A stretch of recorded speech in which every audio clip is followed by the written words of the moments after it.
Recorded Books and One Click Digital present The Qwikpick Papers, Poop Fountain, found by Tom Angleberger, narrated by Mark Turetsky, and directed by Shane O'Connell.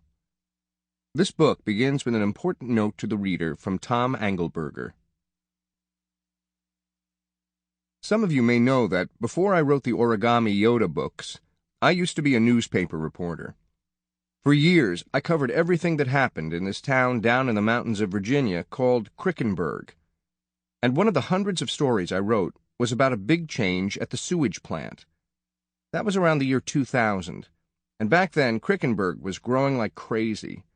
And that meant there were a lot more people flushing toilets, so they made the sewage plant bigger. I had to go down to the sewage plant to interview the plant manager, and man, did it stink! I stayed as far away from the big pools of brown goop as I could.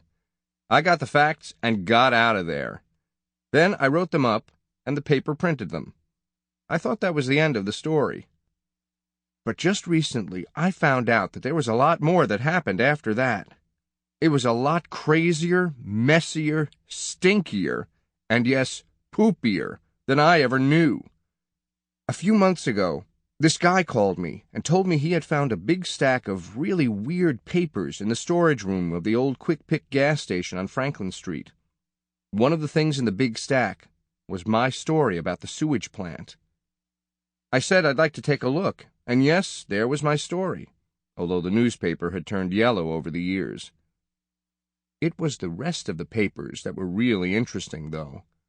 They told an absolutely crazy story about these kids trying to go on an adventure. I'll let you read all about it yourself.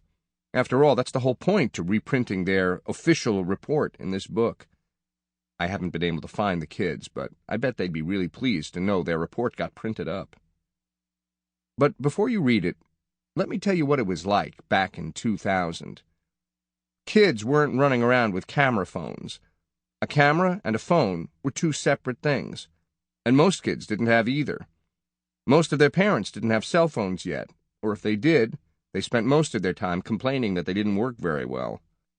People were just getting used to digital cameras, but they were big and chunky, and sometimes the photos were pretty cruddy.